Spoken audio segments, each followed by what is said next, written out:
ফাতিমা, আয়েশা, খাদিজার সিফতওয়ালি কোন একজন মেয়ের কোন বাড়িতে থাকে, আল্লাহর নবী বলেন 24 ঘন্টা এই বাড়িতে আল্লাহর রহমত বর্ষিত হয়। কি বর্ষিত হয়? কি বর্ষিত হয়? আল্লাহর নবী বলেন আমাদের মেয়েরা যাদেরকে আমরা কোরআনের শিক্ষা দিই, আল্লাহর নবীর হাদিসের শিক্ষা দিই, আমাদের মেয়েরকে যদি আমরা শিক্ষা কোরআন হাদিসের শিক্ষা দেওয়ার পর যদি এই বাবা যদি দুনিয়া থেকে মারা যায়, মাই এক সন্তানকে পেটে ধারণ করার পর যদি মা মারা যায় কোরআনের শিক্ষা দিয়ে বাবারা, আল্লাহর নবী বলেন এই বাবার কাছে বসে যদি এই মেয়ে যদি কোরআন শরীফ থেকে সূরা ইয়াসিন তিলাওয়াত করে, আল্লাহর নবী বলেন তিলাওয়াত অবস্থায় যদি এই মেয়ের চক্ষু থেকে দুই কাতরা আঁসু যদি গালে পড়ে, আল্লাহর নবী বলেন আঁসু গালে পড়ার আগে আল্লাহ রাব্বুল আলামিন বাবার জন্য জাহান্নামের আগুন হারাম করে দেয়। আমাদের একটা অবস্থা মুশকিল কথা বুঝছেন? মুসলিম শরীফের হাদিস, আল্লাহর নবী বলেন মৃত্যু বাবার কাছে বসে যদি আমাদের মেয়ে সূরা রহমান যদি তিলাওয়াত করে, সূরা ইয়াসিন তিলাওয়াত করে, সূরা তাহা তিলাওয়াত করে বাবারা, আল্লাহর নবী বলেন চোখের পানি নাকের অর্থ পর্যন্ত আসার আগে ওই ব্যক্তির জন্য মহান আল্লাহ রাব্বুল আলামিন জাহান্নামের আগুন হারাম করে দেয়। জাহান্নামের আগুন কে পাইছেন? কে পাইছেন? 3000 বছর জাহান্নামের আগুনকে গরম করা হয়েছে। কয়টা? 3000 বছর। প্রথম 1000 জাহান্নামের আগুন লাল লাল হয়েছে। 2 নম্বর 1000 বছরে জাহান্নামের আগুন হয়ে গেছে সাদা। আর 3 নম্বর 1000 বছরে জাহান্নামের আগুন হয়ে গেছে কালো। কিয়ামতের দিন যে জাহান্নামের আগুনে কাফির বেঈমান মুরতাদদেরকে আল্লাহ তাআলা জ্বালাইবে, সেই জাহান্নামের আগুনের রং হবে কালা। বলেন নাউযুবিল্লাহ। দুনিয়ার যে আগুন যেটা সেটা জাহান্নামের আগুনের 70 ভাগের 1 ভাগ। কয় ভাগ? 70 ভাগের 1 ভাগ। আর 69 গুণ বেশি পাওয়ার থাকবে জাহান্নামের আগুনে। আল্লাহু আকবার। এত পাওয়ার। আরো 70 ভাগের 1 ভাগ দুনিয়ার আগুন, আরো 69 গুণ বেশি থাকবে পাওয়ার জাহান্নামের আগুনের। আল্লাহর নবী বলেন 500 বছর আগে জাহান্নামে পৌঁছার 500 বছর আগে মানুষের কলিজা শুকিয়ে যাবে। মানুষের কি শুকিয়ে যাবে? কলিজা শুকিয়ে যাবে। কিন্তু আল্লাহর নবী বলেন কোন মানুষ রাত্রে নিশা রাত্রে অন্ধকারে কাবর লা ইলাহা ইল্লাল্লাহ লা মাহবুবা ইল্লাল্লাহ লা মাওজুদা ইল্লাল্লাহ লা ইলাহা ইল্লাল্লাহ মুহাম্মাদুর রাসূলুল্লাহ।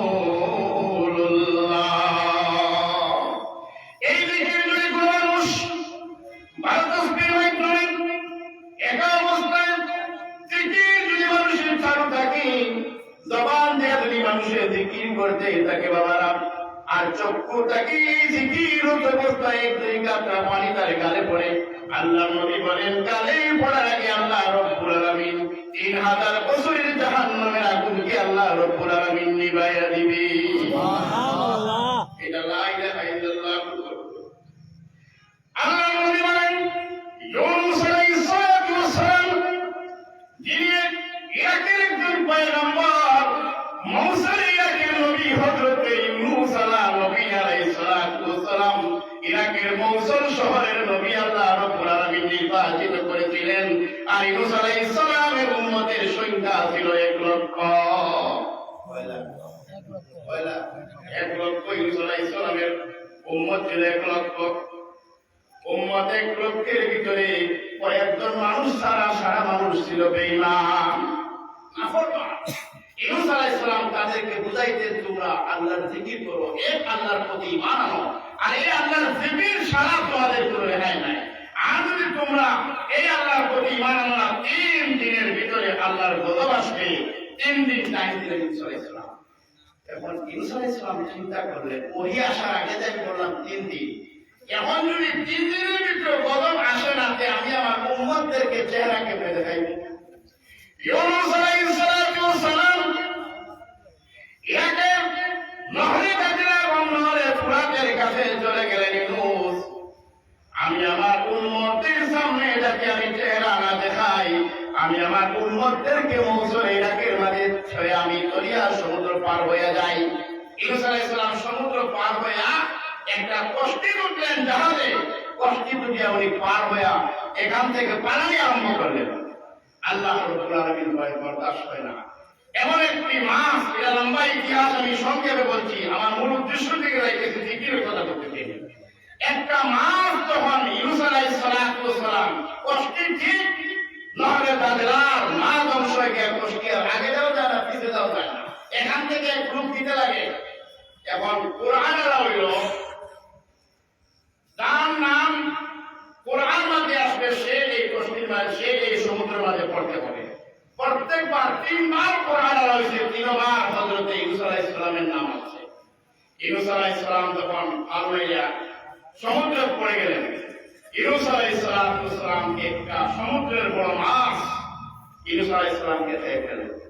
সেই মাছকে সমুদ্রের ভিতরে আরেকটি মাছ খেয়ে ফেলছে।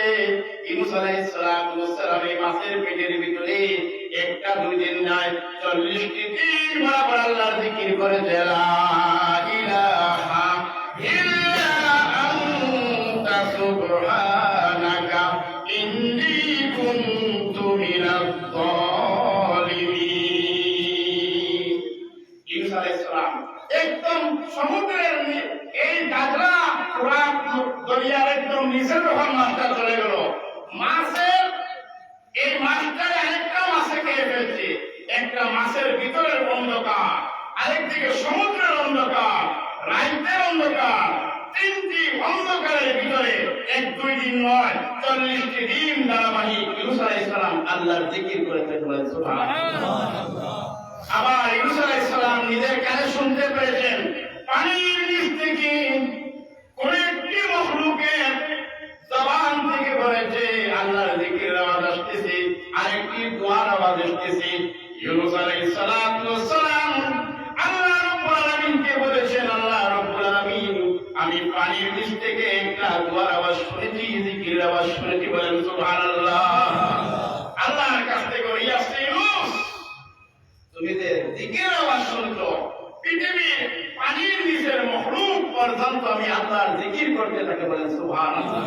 আর যে দোয়ার আওয়াজ শুনছো, সে দোয়া হয়েছে পানির নিচের মাছের নিচের, পানির নিচের মাটি, মাটির নিচে গ্যালাক্সি, তার নিচে যত মখলুক আছে সব মখলুক আলিমের জন্য দোয়া করতে থাকে, বলেন সুবহানাল্লাহ। উলামায়ে কেরামের জন্য দোয়া করতে থাকে, আলিমদের আল্লাহ তাআলা এত মর্যাদা দান করেছে, বলেন সুবহানাল্লাহ। 40টি দিন যখন উনি আল্লাহর জিকির করেছেন ইউনুস আলাইহিস সালাম, এই জিকিরের বরকতে মাছ হজম করতে পারে না। 40 দিন পর ইউনুস আলাইহিস সালামকে একটি মরুভূমিতে বমি করে ফেলতে, বলেন সুবহানাল্লাহ। আমাদের মধ্যে যদি জিকির থাকে, আমরা ঈমানওয়ালা হয়ে যাই, আমরা জিকিরওয়ালা হয়ে যাই, এই পৃথিবীর যত স্বৈরাচার, জালিম, বেঈমান, মুরতাদ আমাদের কোনো ক্ষতি করতে পারে না। পারবে? পারবে ক্ষতি করতে? এই পৃথিবীতে নমরুদ, ফেরাউন, সাদ্দাত এরকম একজন শক্তিশালী মানুষ আছে। সাদ্দাত 1700 বছর রাজত্ব আছে সাদ্দাতের।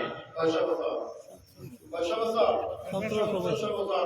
যেভাবে নমরুদের আছে সেইভাবে সাদ্দাতের আছে।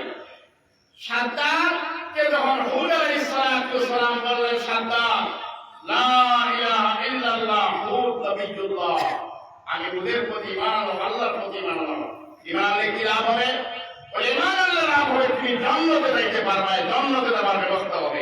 বলে ঈমান আনবো, ঈমান আনার পর আপনার প্রতি ঈমান আনার পর আমি জান্নাতে যাইব, দরকার নাই জান্নাতে আমি দুনিয়াতেই বানাই ফেলতেছি। আর এমন শক্তিশালী কওম আছে হুদ আলাইহিস সালামের উম্মত। আল্লাহ তাআলা বলে, আল্লাযী লাম ইউখলাক মিসলুহা সালাম এবং সালেহ আলাইহিস সালামের উম্মতের মতো এত উঁচা উঁচা উম্মত আল্লাহ রাব্বুল আলামিন জমিনে সৃষ্টি করেন নাই, বলেন সুবহানাল্লাহ। এত লম্বা উম্মত। কিসাসুল আম্বিয়া বলে লিখেছেন 400 গজ 800 হাত লম্বা। কয়শো হাত? 400 গজে 800 হাত লম্বা। হুদ আলাইহিস সালামের উম্মত এত লম্বা। তারা পাথর, দুই পাথরে যখন দুই আঙ্গুল দিয়ে এইভাবে টিপা মারতো, পাথর একদম ময়দান মতো গ্রহণ হয়ে যেত। হুদ আলাইহিস সালামের উম্মতের তো শক্তি আছে। উনি যখন বলতো ঈমান আনো, তারা ঈমান আনে নাই। 70,000 উম্মতের ভিতরে মাত্র 70 জন ঈমান এনেছে। কয় জানেন? 70 জন। এই সাদ্দাত দুনিয়ায় জান্নাত একটা তৈরি করে ফেললো, একটা জান্নাত নির্মাণ করেছে।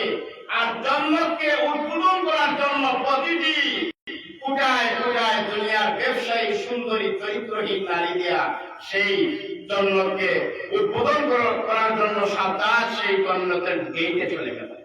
কোথায় চলে গেল? জান্নাতের গেটে। আজকে জান্নাতকে আমি উদ্বোধন করব।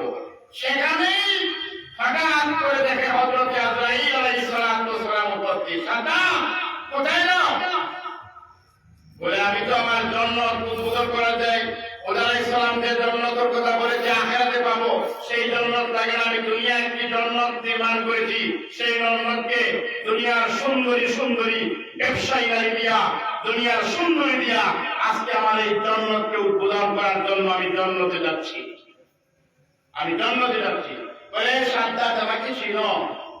বলে আপনি কে? বলে আমি আজরাইল আলাইহিস সালাম। মিস্টার আজরাইল চিনো?